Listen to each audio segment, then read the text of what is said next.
belongs to a series of short talks and discussions about an existential developmental psychology.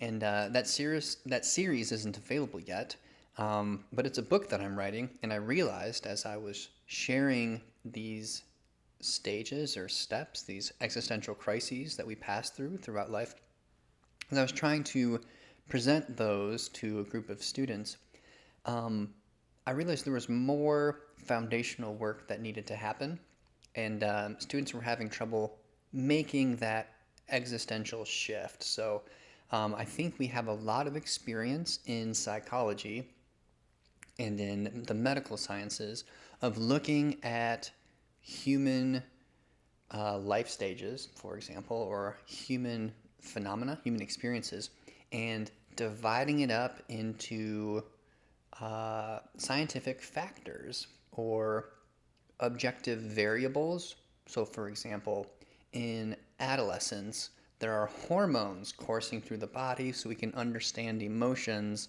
and complications in relationships by looking underneath the skin, looking into the blood vessels and examining the chemical properties of what we find there. So, always kind of digging underneath the phenomenon to see what's there to understand what the phenomenon is. And an existential approach begins with the person as a human person, recognizing that there are certain attributes and qualities to what makes somebody human, um, personal, meaningful, existential qualities that make someone human. And once we begin there, the stage, if we want to call it that, of adolescence takes on a very different meaning. It's not some neurochemical event, it's always going to be a highly personal one, a way of relating to other people, a way of being open or closed. We'll talk about how existence changes. And so I jumped right into that process of looking at how existence changes without really a fundamental description of what it means to exist or the existential psychology that undergirds all of that. So what I wanted to do was provide this primer on existential developmental psychology by introducing what are called the existentials, or Martin Heidegger's existentials, and then putting them into a context of how these things fit together to understand what it means to be human. So, what I want to do first is like just give an example, tell almost a story. So behind me, I've got an exercise bike. That's this here, and then back there is my treadmill. I use one of these pretty much every day. When I come into, so this is like my studio office and my workout room, and we've got tools and stuff over there in the toolbox or the tool chest. When I come into this room, say like in the morning, my treadmill is here, my exercise bike is here. They are here, but they're not waiting for me the same way that an exercise partner would be waiting for me. If you've ever gotten into like an exercise program and you had trouble holding yourself accountable, you might find that it's useful to have like a trainer or a friend meet you, and you don't want to let them down because they have expectations. So when I come into my little workout area, I don't feel any pressure from my treadmill or from my exercise bike to have to show up. They're not showing up for me. In fact, they are incapable of showing up for me because they don't exist. They are merely present. They're just there. They don't have feelings or thoughts. They don't wish that I'll choose them in the morning to exercise on. They're they don't exist. And that's fundamentally different from the way that you and I are. Were you to be waiting for me in my office and I showed up 10 minutes late, you might be hurt, you might be annoyed, frustrated. You'll have some sort of attunement towards me, or maybe you're still excited and you're looking forward to it. And so there's this anticipation. What I'm trying to show is that objects can be present, they can be there, like the like the chair I'm sitting on and the exercise bike and treadmill behind me, those things have objective properties, just like humans have objective properties. You could look at me and like touch my head and actually feel that I'm taking up physical space. There are atoms that make me up. You can dig into the organism that I am, and you'll find matter. I'm there. I'm real. Um, but all of these bodily parts don't give me what it means for me to exist. And so when we talk about existence and existential psychology, we're getting into what it means to say that a human is being. Wherever you find a human, they are in this process of being. We're going to give a bunch of examples in a minute. But I first wanted to give the kind of bizarre comparison of objects that are real and they're present, they're there, but they're not they're not living. They don't exist. We can talk about a human as lifeless, just as we can talk about like an exercise bike as lifeless. It's just there, but it's not. It doesn't have any projects of its own. Kind of like someone who's brain dead, but their body's still alive. Like they're technically alive, but they're not really living. And so like it's the idea of like being lifeless but alive versus living and having projects that you're working on. When we talk about existential psychology, we're talking about what it means to be living, this process of this ongoing dynamic process of existing. Trying to think. Another thing. No, I'll give the examples as I go through this. So that's just a very basic comparison that I think will hopefully help us make sense of some of these existentials. So I've talked about that, what it means to exist, lifeless versus living. I'm going to go through, I think, 6 different existentials that are going to repeat this point over and over again. So when we talk about what it means for a human to exist and have this uniquely human quality, we don't know that dogs or cats also exist. We might think that they do the way that we live, but we can't really investigate it through them. We know that only humans can reflect on their experience. They can anticipate future events. And all we can really see in dogs and cats and other mammals is a reaction to environmental stimuli, maybe some like short-term planning in the primate community, the primate family. But in terms of human capacity, we only have an intimate knowledge of our own experience and can investigate it as such. So there are 6 of these that are, again, uniquely human as far as we know. The first is embodiment.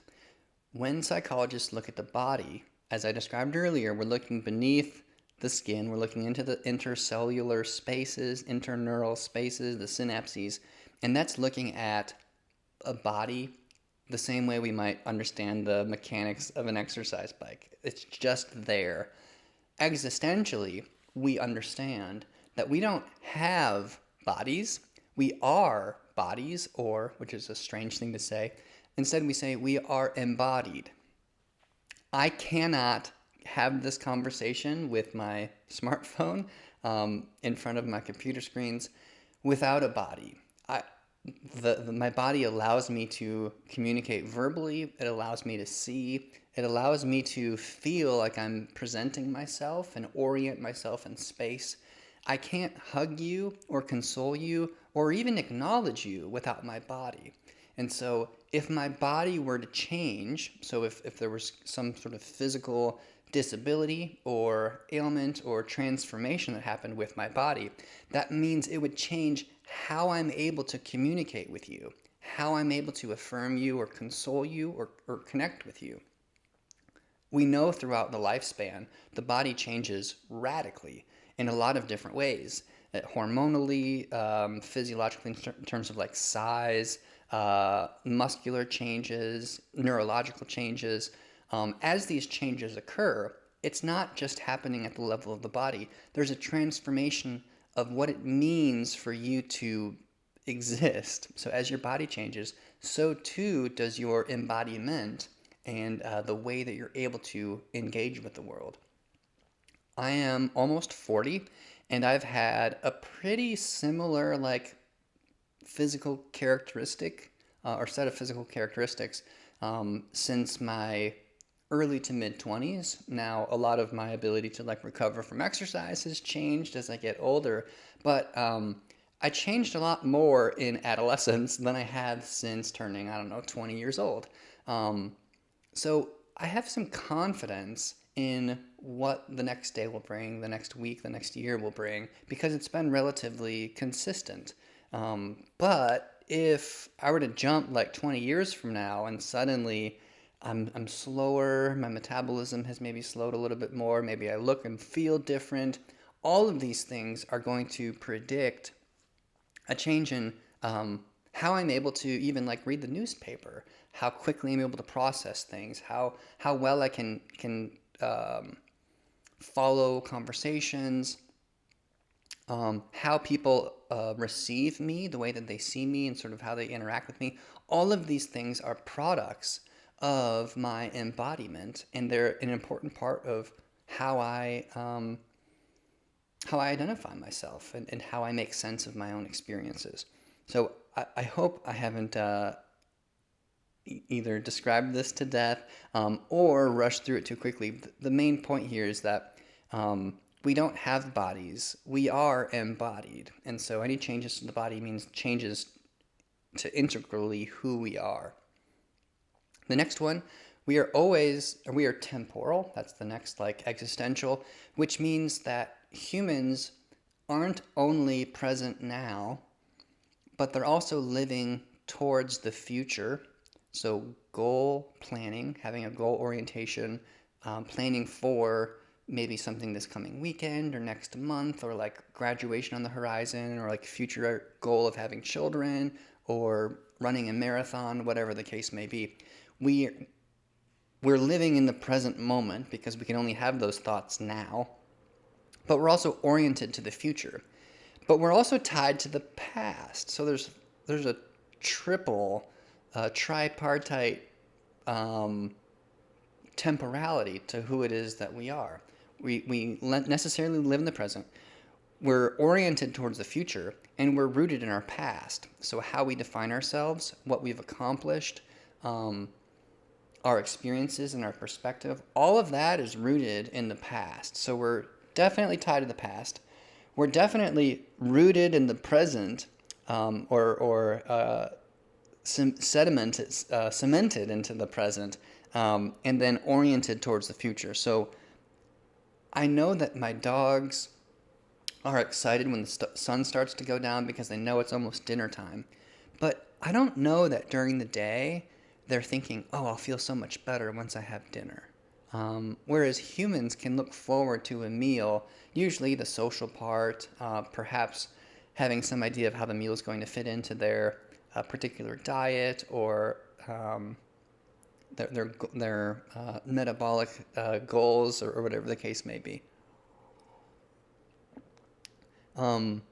Things like depression and anxiety can be understood not only in terms of embodiment. So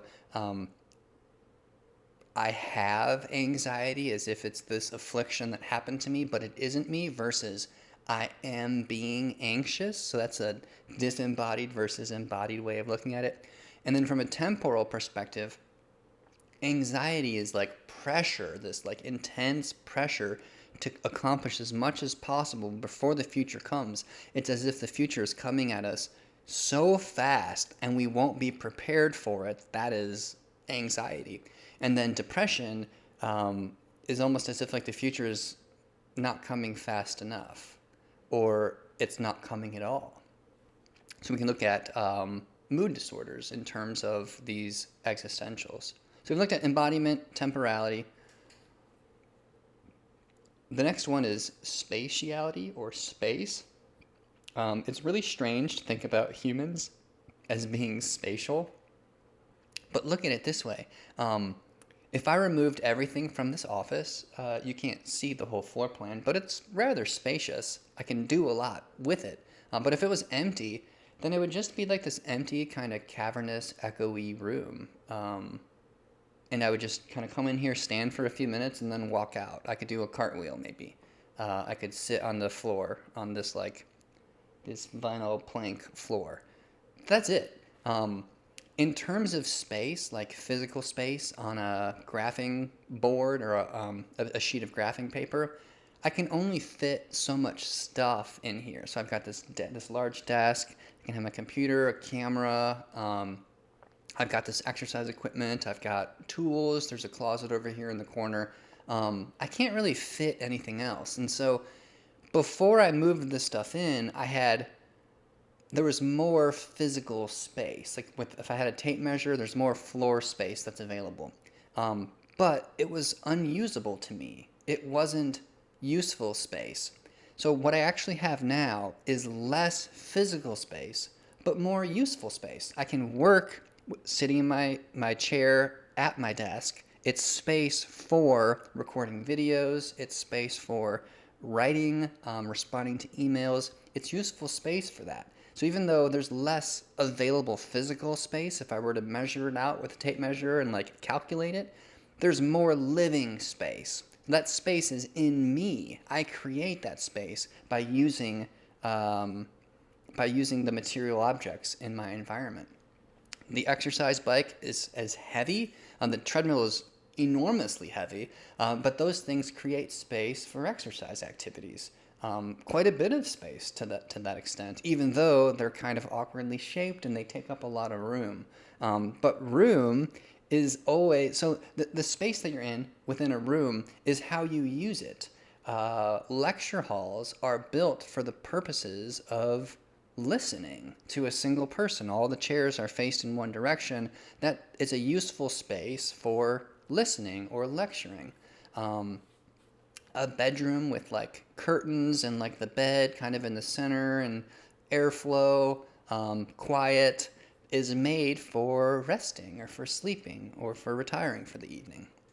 But anyway, the understanding of how we use space can only be interpreted through our use of that space. So space is in us.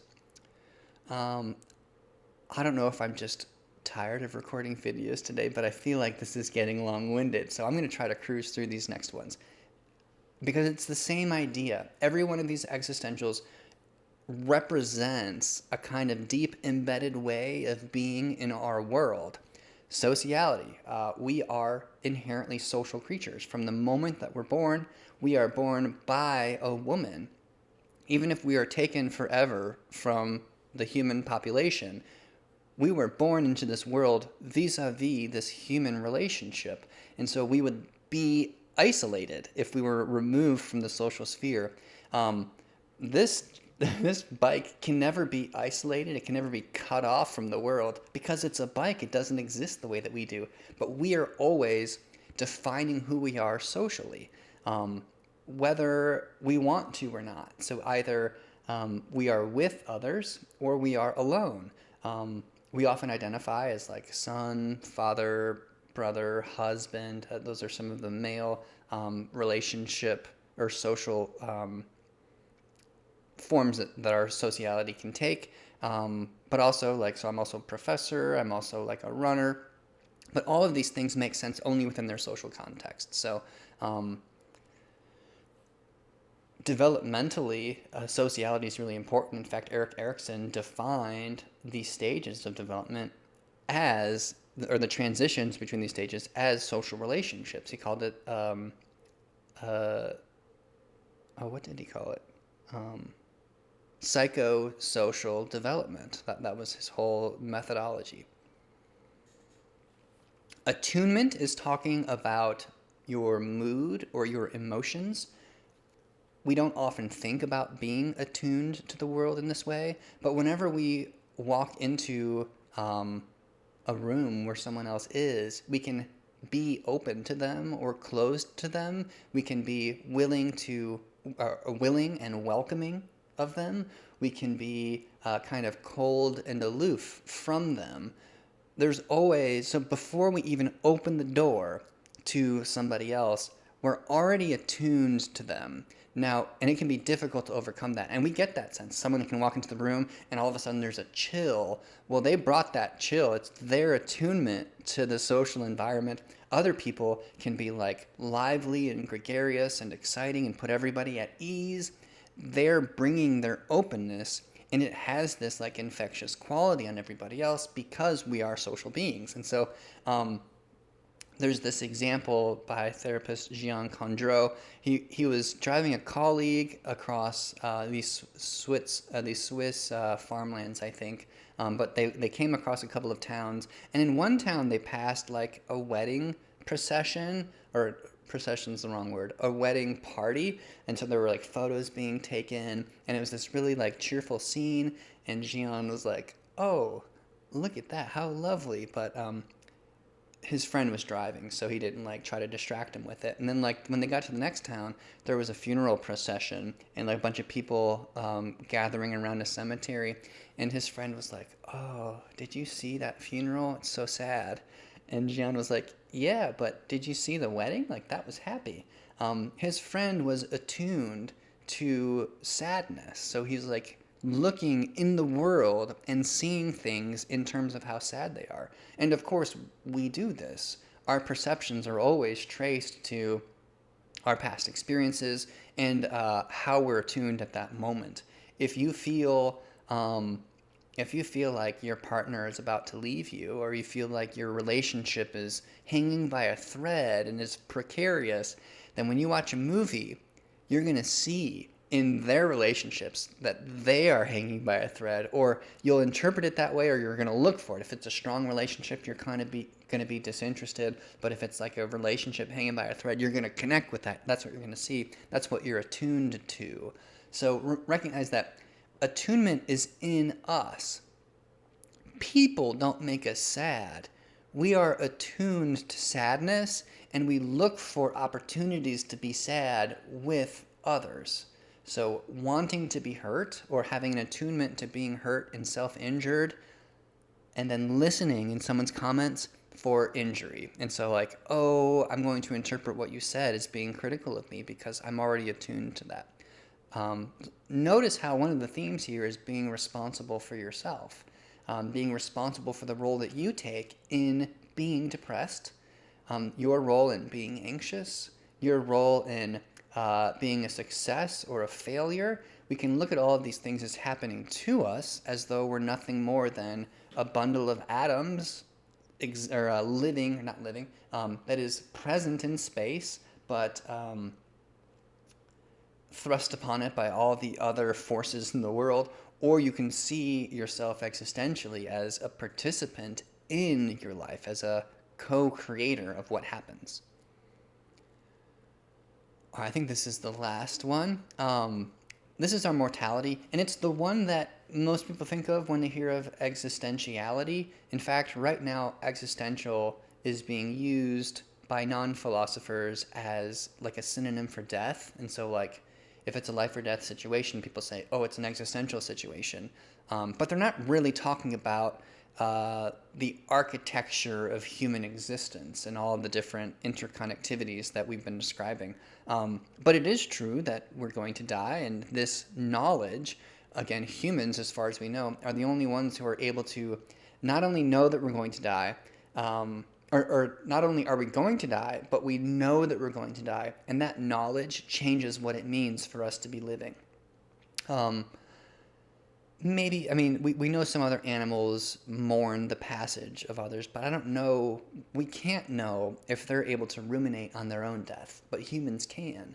And because we can do that, it shapes the way that we interact in the present. If you've ever been to a funeral or seen or heard news of someone you know who has passed away, it changes what you notice in the moment, like in the next maybe couple of days. It changes, you like almost have this realization of what's important. Knowledge of your own death, that's called mortality salience. Knowledge of your own death changes what it means for you to be living. And so it's just one more parameter of what it means to exist. It's no more or no less important than any of the other ones, but all of these 6 existentials that I've described, are all interconnected. We can't be attuned to the world without having a body, and we can't have temporality without attunement, because temporality, the orientation towards the future, past, and present, always has an attunement component and occurs within a body. So depression and anxiety both have bodily manifestations. Those things all occur within a social environment, and so we gather meaning based on who we are. That's reflected to us by others. All of these six components interconnect and intersect with each other and influence each other in existence. So we can talk about them as variables or factors, but ultimately they're part of one dynamic means of being human.